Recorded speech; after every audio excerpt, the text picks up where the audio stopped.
You are listening to the fourth segment of our four-part series, Sexy Weeds, featuring Oriental Aphrodisiacs with Susan Weed at Time Monk Radio.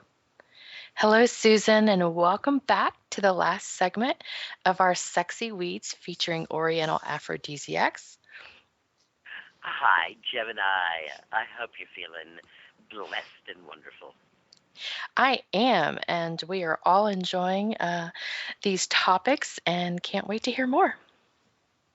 Well, of course, isn't it wonderful to have a topic, herbal aphrodisiacs, that makes people perk up their ears right away? You know, not like, fluid flow in mechanics, where you go, oh dear, I have to listen to that. No, it's like, ooh, something we are all interested in.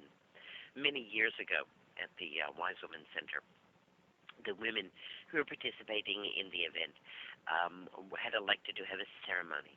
And we were spending the evening sitting in the teepee talking about that ceremony and how that ceremony might go, what we might do with that ceremony. And some of the younger women suggested that we could build energy for that ceremony by each bringing ourselves to an orgasm, and then we would use that orgasm, we'd collect that orgasmic energy and use it in a ritual. And there was a woman there who was in her early to mid-60s. And she said, girls, you don't know what you're talking about. She said, you know, when you get to be my age, you just don't do that anymore at all because you're just not interested. And even if you were interested, you probably wouldn't be capable of it. And I remember the horror on their faces. And I remember my take on that, which is, that's not going to be me. I know that that is what is said. But I also know that that doesn't have to be how it must be. That as women and men who are aging more gracefully and more fantastically than any generation ever has, we are not about to kick the bedroom door shut and say, that's it, it's all over for me. The fact that procreative sex is done does not mean we are done having fun. All right? And herbal aphrodisiacs are fun. Even if you don't need them, they can add a new dimension to the same old, and they can benefit our overall health. And that is certainly true of the three herbal aphrodisiacs that we are going to be looking at in this show, especially the first two. Fenugreek and Schisandra are herbs that are so healthy for us and so useful for us. They're food-like. They won't make you want to tear off your clothes and jump into bed with the nearest eligible human, but they are allies who will help you feel sexier and healthier every single day. And then our third herb, tribulus. Well, tribulus is the get going right now girl, so we're going to have to approach her with caution and make sure we have our running shoes on before we do too much with tribulus. Fenugreek is a seed of a plant in the bean family, and it is well known for its ability to carry precursors of hormones into the body. You see fenugreek seed tea advertised for a great variety of things. Fenugreek seeds are ground up and put into capsules and given to women who want to increase the size of their breasts. Fenugreek seed is urged on new lactating moms because it is so wonderful for the breast milk. So even though there is a hormonal action here, it is a mild hormonal action and not something that would be dangerous even for the smallest infant. As I said, fenugreek is a member of the bean family, and that means it's rich in phytosterols. These are substances that can be fermented and converted into active hormones in our bodies. The hormones that are in fenugreek. Thus are not actually real hormones. They have to be turned into hormones by our body, and thus they are far safer than any kind of pharmaceutical hormone analog, bioidentical hormone, anything that isn't something that you would drink is a pharmaceutical hormone, and the hormones in fenugreek are far more effective in the long run and have not been shown to feed cancer. In fact, they might help prevent it. Daily use of fenugreek seed tea gently alters your hormones toward vibrancy and vitality and improves the entire sweep of your sexuality. Desire goes up. Performance becomes stronger. Fertility is enhanced, and lactation is made easier, richer, and fuller. Fenugreek is not just an herbal aphrodisiac, it is also moistening to all of the tissues, lubricating especially to the sexual organs, and deeply nourishing. Fenugreek was one of the main ingredients of Lydia Pinkham's famous vegetable compound, an herbal elixir sold in the 19th century for women's problems, including postmenopausal dryness.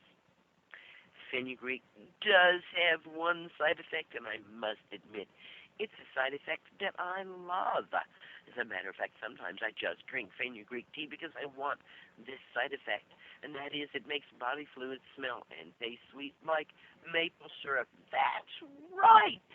I love to make fenugreek seed tea when I'm in Hawaii or other places where I know I'm going to be sweating a lot because I know it will make me smell attractive. If you're a woman and you have hesitation about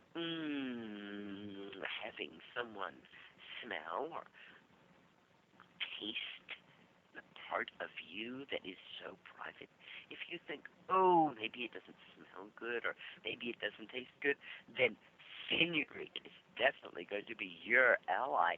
And if you don't believe me, you can try it out for yourself. In the morning, make yourself a nice cup of fenugreek tea, and that afternoon, take a little taste. Stick your fingers and taste, and you'll see, whoa! Yes, indeed, just like maple syrup to make fenugreek tea. I put about 6 tablespoons of fenugreek seed into a quart jar. Fill it up with boiling water and make sure to steep it no more than 20 minutes. I strain it and stick it in the refrigerator where it'll keep for, 5, 6, maybe even 7 days. And I drink as much as I want. There's no amount that's too much, and I don't know if any amount is too little. But as with herbs that work in this way, certainly more is better. If I'm very hot and I'm sweating a lot, and really depending on my fenugreek, I'm probably going to be drinking a cup several times a day, and so possibly even going through as much as a quart of fenugreek tea on a daily basis. Not a problem at all.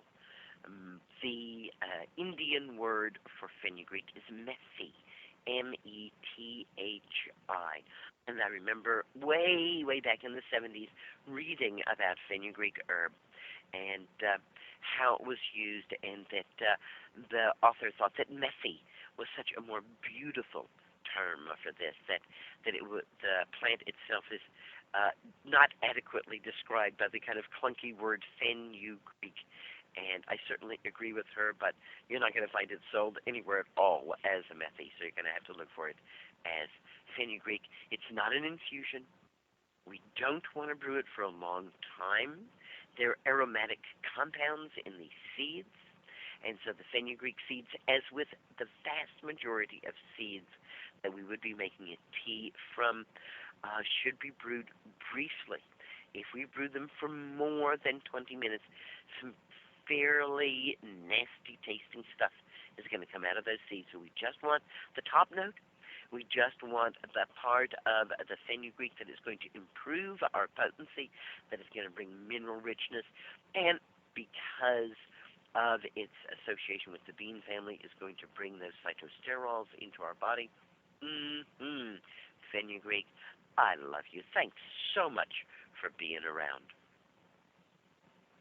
I was introduced to Schisandra as the 5-flavor berry. And this introduction came from a Russian. And it's interesting, there is part of that border up there toward the north of China that is shared with Russia. And so obviously the plants do not care if they're on one side of the border or another.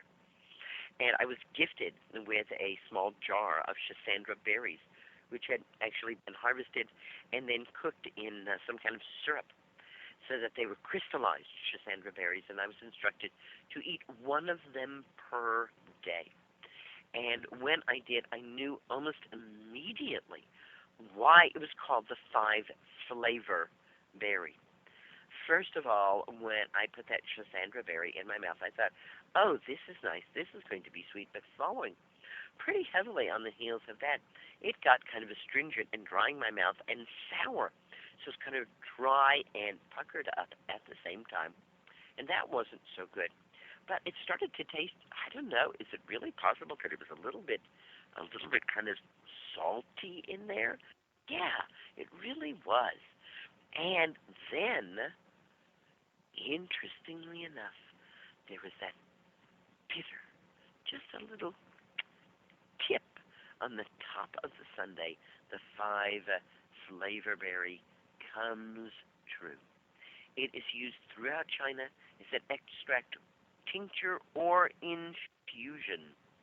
And very much like fenugreek, Schisandra interacts with the sexual hormones, gently nudging them toward superior functioning. Regular use of Schisandra increases sexual desire, improves stamina, and gives both men and women more energy and interest in sexuality.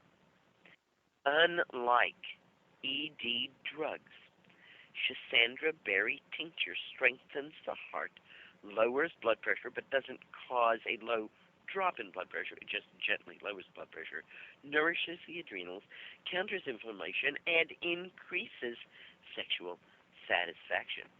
Hey, two very safe food-like plants, fenugreek and Schisandra.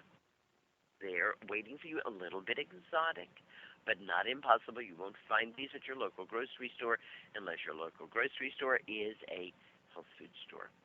Now, a couple of years ago, I made a fabulous discovery, and as I mentioned, it grows in the colder parts of China.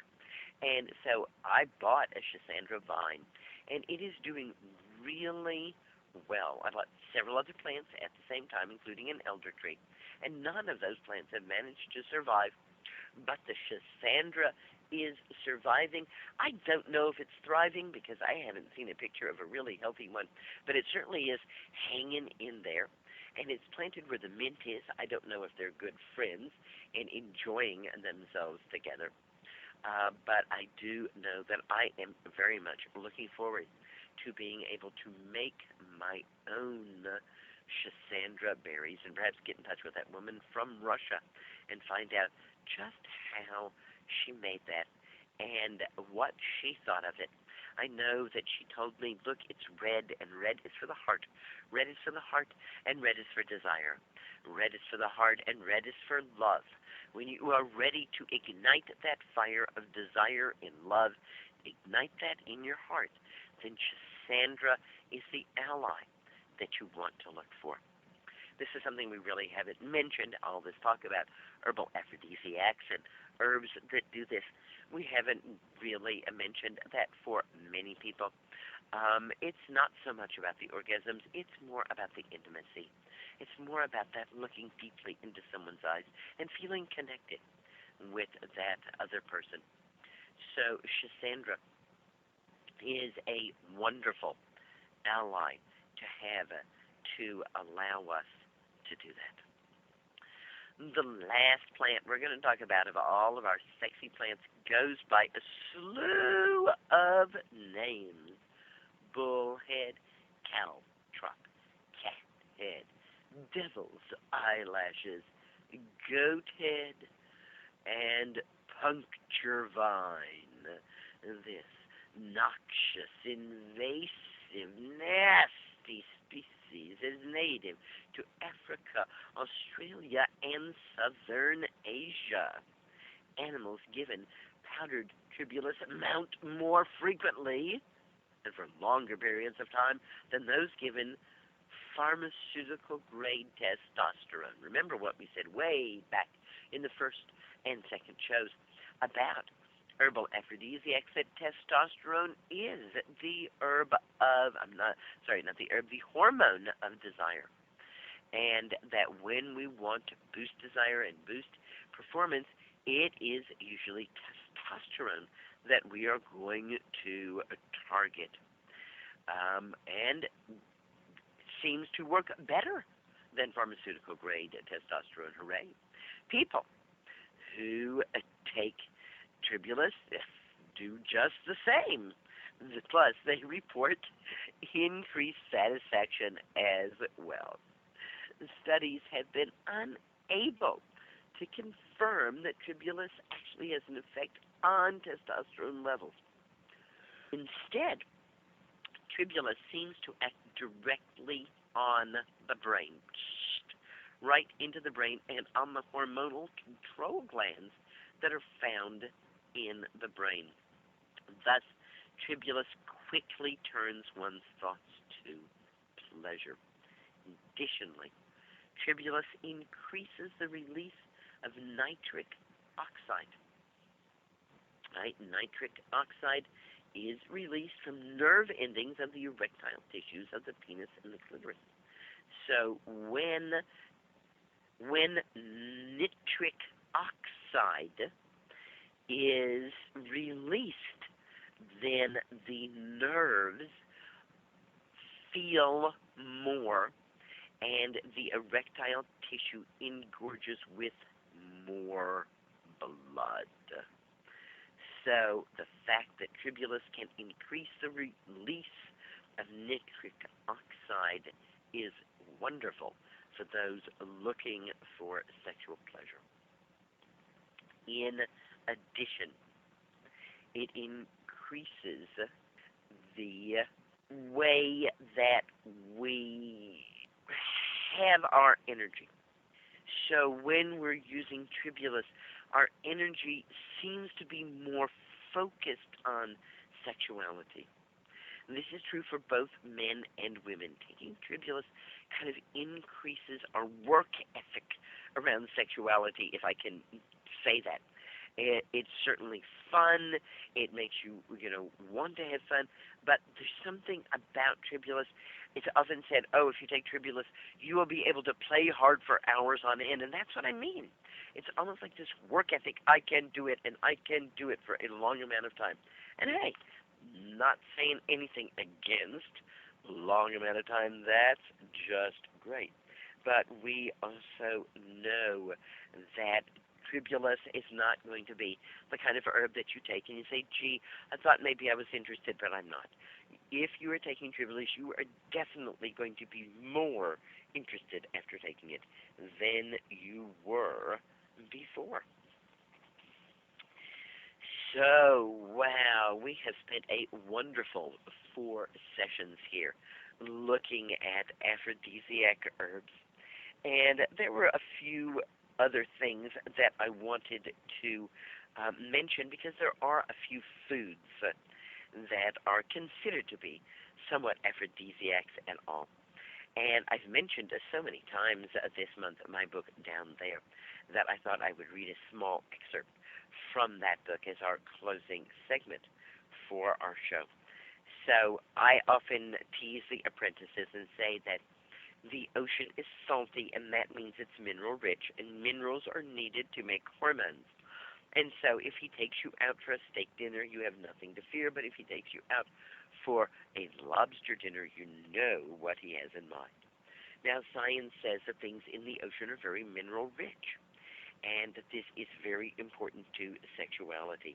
But it's not just the mineral richness of those things, because we will see that there are other things that can also improve potency for both men and women, as well as increasing desire.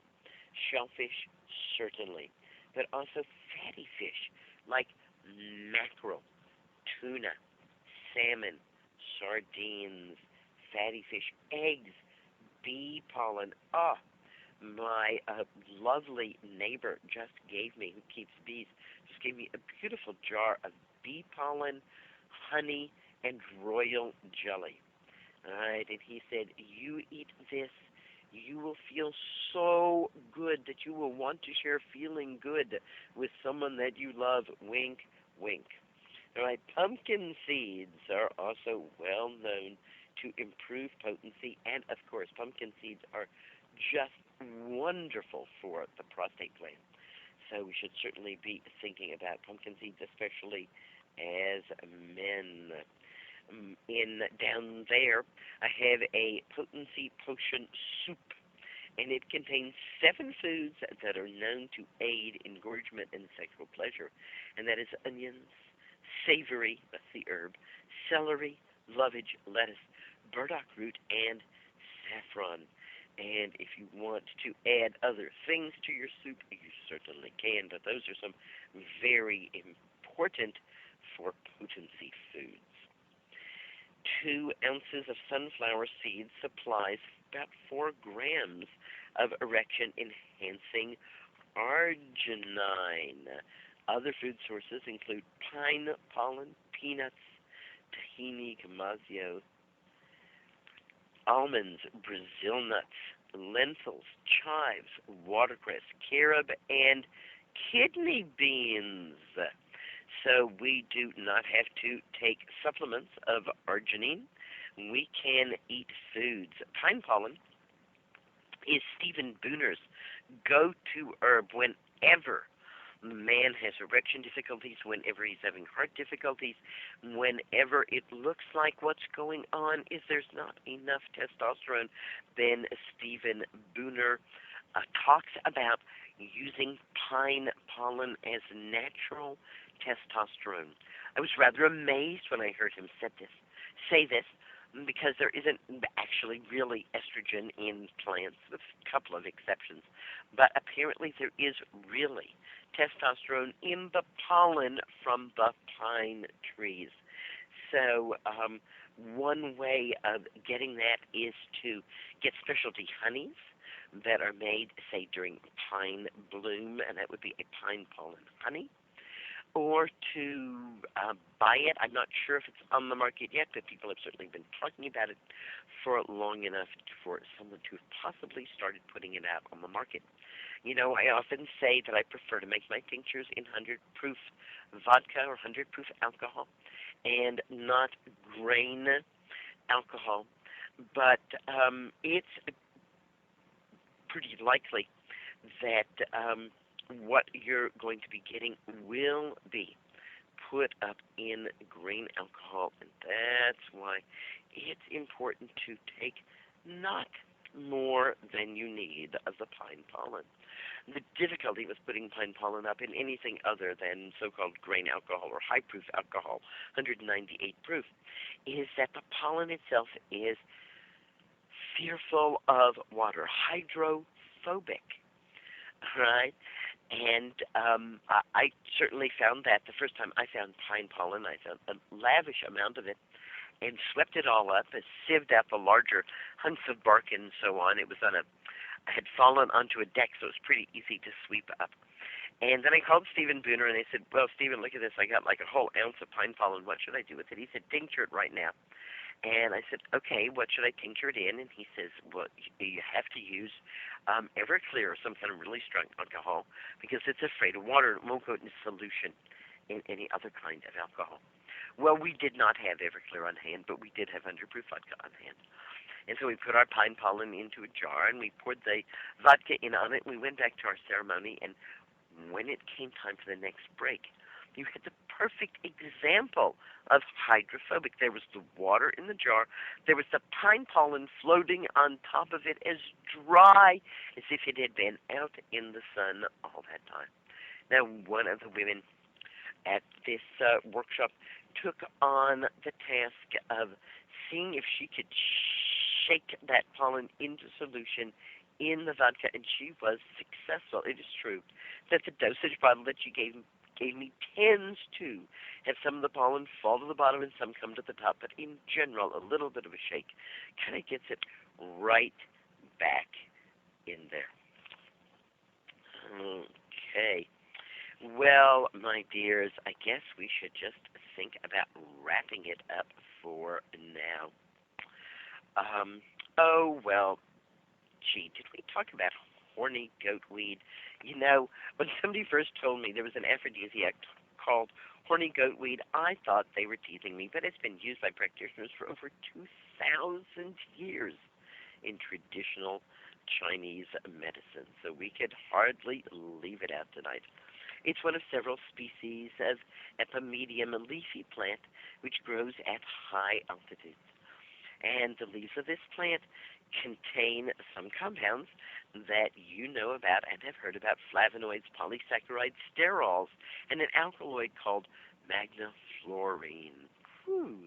The exact way that horny goatweed works remains unknown, but it has been employed to restore sexual fire, boost erectile functioning, allay fatigue, and alleviate menopausal disorders as well. Right. It's also known as yin yang hu, and it was first described in ancient classical Chinese medical texts. It is still an important medicinal and traditional Chinese medicine, and under the name horny goatweed, it is definitely getting a wide-ranging reputation as an herbal aphrodisiac.